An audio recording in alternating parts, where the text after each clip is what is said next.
In this video, you'll learn how to play my fingerstyle arrangement of Auld Lang Syne. This is a short song, and I'm going to do two demos. The first will be with low G tuning, and the second with high G tuning. And then we'll move into our lesson.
All of my fingerstyle tabs and song sheets are available as PDF downloads on Patreon, including all of my Christmas and holiday arrangements and song tutorials.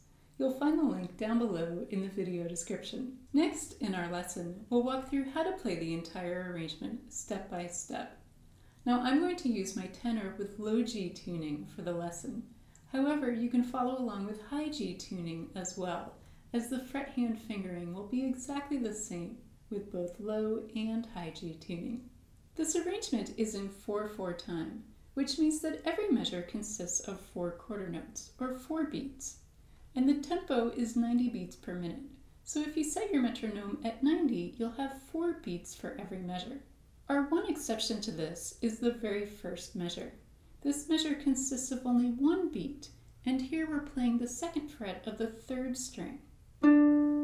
We have our index finger on this fret, as well as our ring finger on the 3rd fret of the 2nd string, so we're prepared to move into measure 2.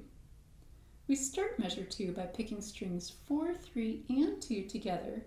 Then we're going to place down our middle finger on the 2nd fret of the 2nd string, and then we'll place our ring finger back down on the 3rd fret. And we finish measure 2 placing our middle finger on the 2nd fret of the 1st string. Moving into measure 3, we're going to an A minor chord.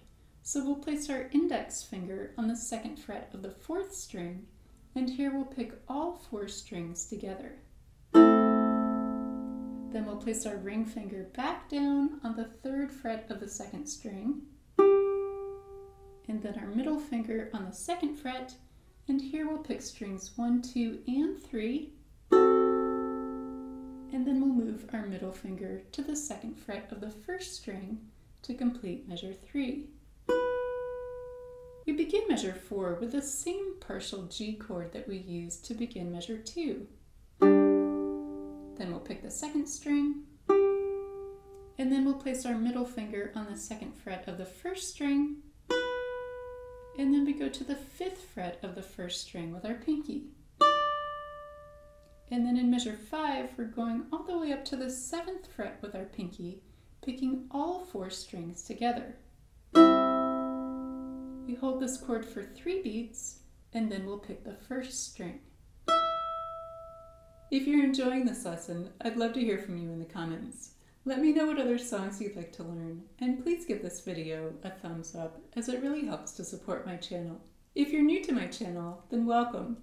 My name is Lara, and I'm a musician and a composer, and I love to teach fingerstyle arrangements and song tutorials. I hope you have fun exploring my channel, where you'll find lessons for all levels. In measure 6, we'll move our pinky back to the 5th fret of the 1st string, and we'll place down our middle finger on the 3rd fret of the 2nd string and our index finger on the 2nd fret of the 3rd string. Here we'll pick all 4 strings together.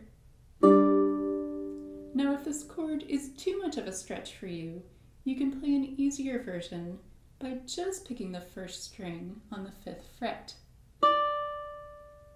So after we play this G chord, we're going to go to the 2nd fret of the 1st string using our middle finger, and we'll pick this string twice, and then the 3rd fret of the 2nd string with our ring finger. In measure 7, we'll go back to our A minor chord, picking all 4 strings. Then we're going to pick the 3rd fret of the 2nd string using our ring finger.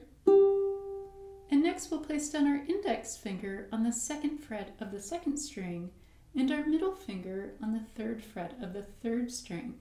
We'll pick strings 1, 2, and 3 together. And then we're going to play the 2nd fret of the 1st string using our index finger. Moving into measure 8, we'll place down our middle finger on the 3rd fret of the 2nd string and ring finger on the 4th fret of the 3rd string, completing our E minor chord. And here we're going to pick strings 4, 3, and 2, and then we'll pick the open 2nd string twice, then the 2nd fret of the 3rd string to complete measure 8. In measure 9, we'll keep our index finger in place and place down our ring finger on the 3rd fret of the 2nd string. Here we're going to play an arpeggio, or a broken chord, through strings 4, 3, and 2.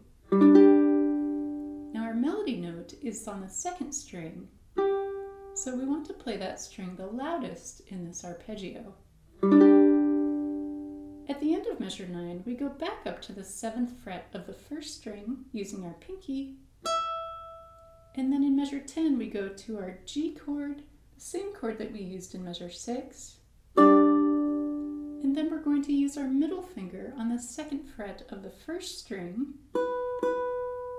then our ring finger on the 3rd fret of the 2nd string, and in measure 11 we'll go back to our A minor chord, picking all 4 strings, then the 3rd fret of the 2nd string using our ring finger, and then we'll place down our middle finger on the 2nd fret of the 2nd string, picking strings 1, 2, and 3 together, and then we go back up to the 7th fret of the 1st string to complete measure 11.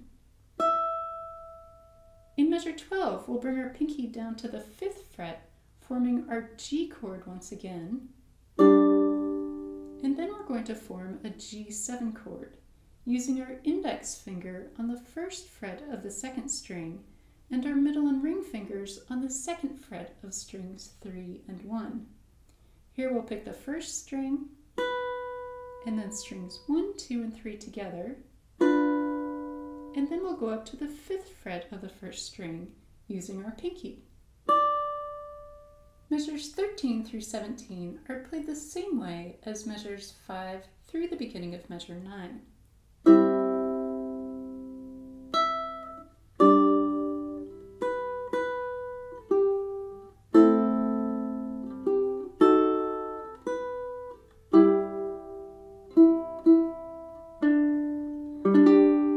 This final chord in measure 17 is the same chord that we used in measure 9. And here, to end the arrangement, we'll hold this chord for a few seconds to let it ring. For more of my arrangements and tutorials for Christmas and holiday songs, see this playlist here. Have fun learning Auld Lang Syne, and Happy New Year!